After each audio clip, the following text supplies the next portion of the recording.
Hi friends, global affairs आप सभी का स्वागत है और मैं हूं सुलेमान।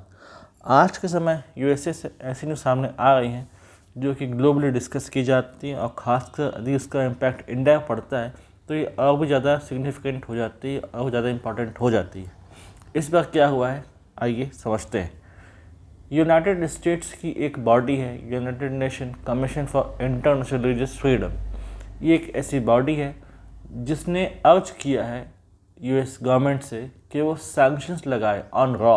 हमारी जो एक्सटर्नल इंटेलिजेंस एजेंसी है, रिसर्च एंड एनालिसिस विंग्स, उस पर सैंक्शंस लगने चाहिए क्योंकि इस एंटिटी ने, हमारी एक्सटर्नल इंटेलिजेंस एजेंसी ने कोशिश की है दूसरों के रिलीजियस फ्रीडम को स्नैच करने की, उसको हर्ट करने की।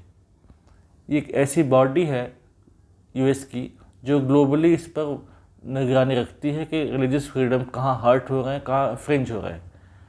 एक अजीब सी हेजेमनी दिखाई देती है यहाँ पर यूएसए की कि उसने एक कमीशन बना रखा है इंटरनेशनली जो वॉच करता है, देखता है कि कहाँ कहाँ रिलीजियस फ्रीडम है, कहाँ सही है, कहाँ गलत है।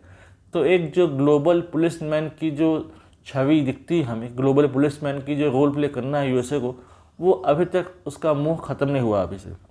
उसको ग्लोबली एक पुलिसमैन, एक वॉच डॉग का रोल प्ले करना है, भले वो उसके जो टेरिटोरियल बाउंड्री से बाहर भी क्यों ना हो, लेकिन उसको दूसरे के मैटर्स में इंटरवीन करना है। ऐसा नहीं है कि इस बॉडी ने पहली बार ये सिफारिश की है यूएस गवर्नमेंट को। यूएसए को ये बॉडी बार बार, कई बार इसने इसको सिफारिश की कि इंडिया पर सैंक्शंस लगने चाहिए। अकेले इसमें इंडिया नहीं है, इंडिया के अलावा रशिया है, पाकिस्तान है, दूसरी नॉर्थ कोरिया है, सऊदी अरबिया है, बहुत सारी बॉडी है। उसने कई कैटेगरीज बना रखी है। इंडिया कुछ डाल रखा है the entity of particular concern, यानी कि इसको मतलब वॉच कर रहा है लगातार, और उसको लगता है कि इंडिया में रिलीजियस फ्रीडम नहीं है, रिलीजियस फ्रीडम हार्म हो रही है, माइनॉरिटीज़ अंडर थ्रेट है, उनको उनके अधिकार नहीं मिल रहे। इनका ये कहना है कि इनको इनपुट मिला है कैनेडियन गवर्नमेंट से।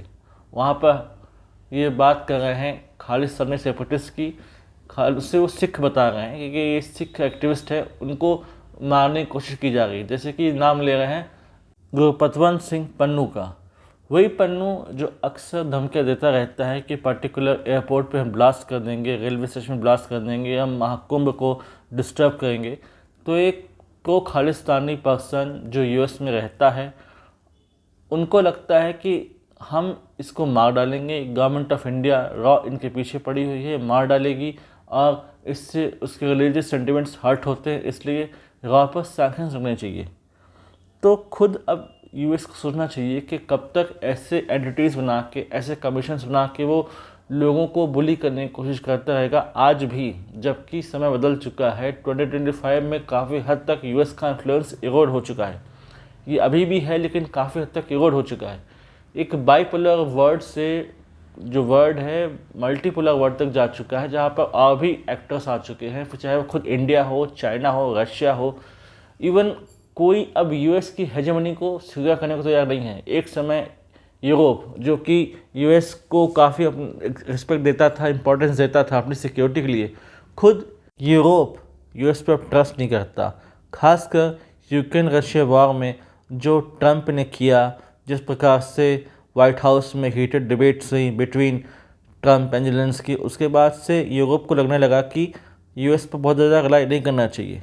एक तरफ यूएस का कमीशन रॉ पर सैंक्शन लगाने की बात कर रहा है, और हम क्या कर रहे हैं, हम गूगल टैक्स हटा रहे हैं, हम टैरिफ को थोड़ा सा माइल्ड कर रहे हैं, ताकि जो ट्रेड रिलेशंस हैं यूएस और इंडिया के बीच वो और स्ट्रांग हो, और मजबूत हो, और बायलैटरल ट्रेड और आगे बढ़े। लेकिन अगर एक बार यूएस इंडिया के रिलेशंस डिरेल होते हैं, इनमें कुछ भी खटपट आती है, if they become strain mild manner में भी, तो बहुत ज़्यादा नुकसान हो सकता है। यहाँ पर समझने वाली बात ये है कि कब तक हम ऐसे किसी कमीशंस, किसी इंस्टीट्यूशंस के रिपोर्ट के आधार पर डिसीजन लेना जरूर समझेंगे। वैसे जो बिडेन के टाइम भी ये रिपोर्ट आई थी, और तब भी कहा गया था जो बिडेन एडमिनिस्ट्रेशन को कि आप प्लीज़ इंडिया पर सैंक्शंस लगाइए, रॉ को सैंक्शंस में लाइए। तब इतना ध्यान नहीं दिया गया। ट्रंप जब आए हैं, उनके भी टेबल में रिपोर्ट रखी गई है। अब ये ट्रंप को सोचना है कि क्या वो इस पर एक्शंस लेते हैं कि वाकई ट्रंप इसको साइन करेंगे।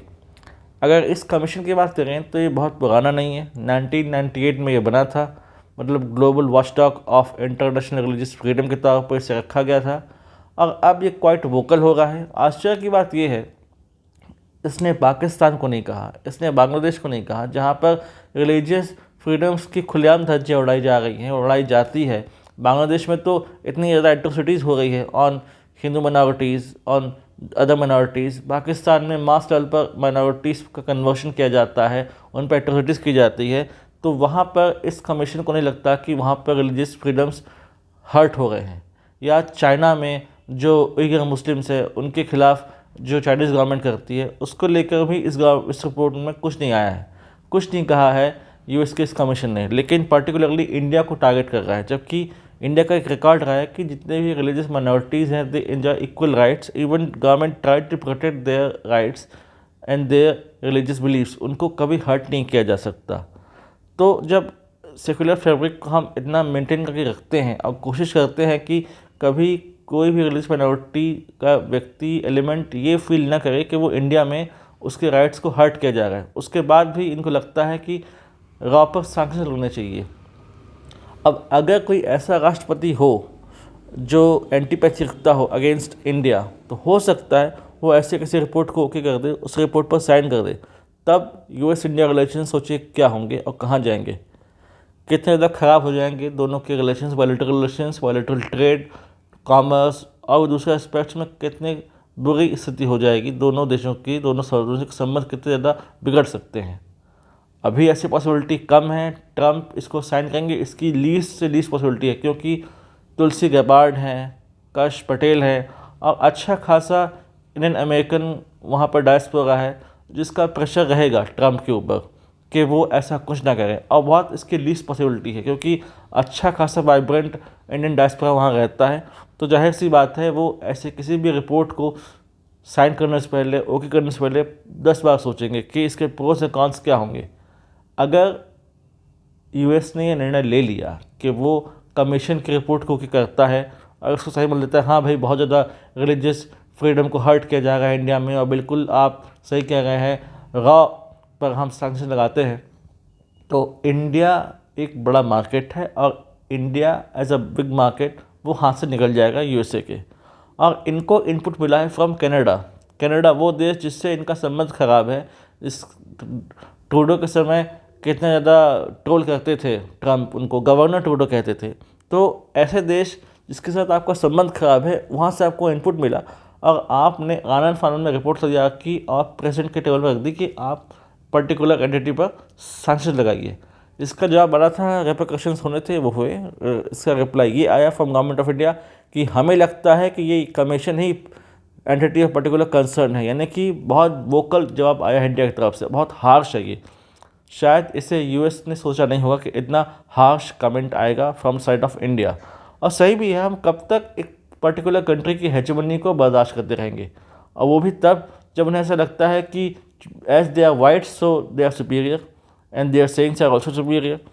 तो यूएस को इन सब चीज़ों से बाहर आना चाहिए और इसकी खास बहुत लेस पॉसिबिलिटी है कि इसको रिपोर्ट को किया जाएगा और ट्रम्प को हार्डली साइन करेंगे, क्योंकि उन्हें पता है कि इसको साइन करने का क्या मतलब होगा। आप वर्ल्ड के सबसे बड़े डेमोक्रेसी को हर्ट करेंगे ऐसा करके। Let's see what happen next. इससे रिलेटेड कोई सिग्निफिकेंट इन्फॉर्मेशन आती है तो I will make a separate video in this regard. Till then do like, comment, share, subscribe the video and widely spread this video for the knowledge of people. यदि आप हमसे जुड़ना चाहते हैं तो आप इंस्टाग्राम, टेलीग्राम के थ्रू हम जुड़ सकते हैं। The link in given there in description. Thanks for watching. जय हिंद, जय भारत।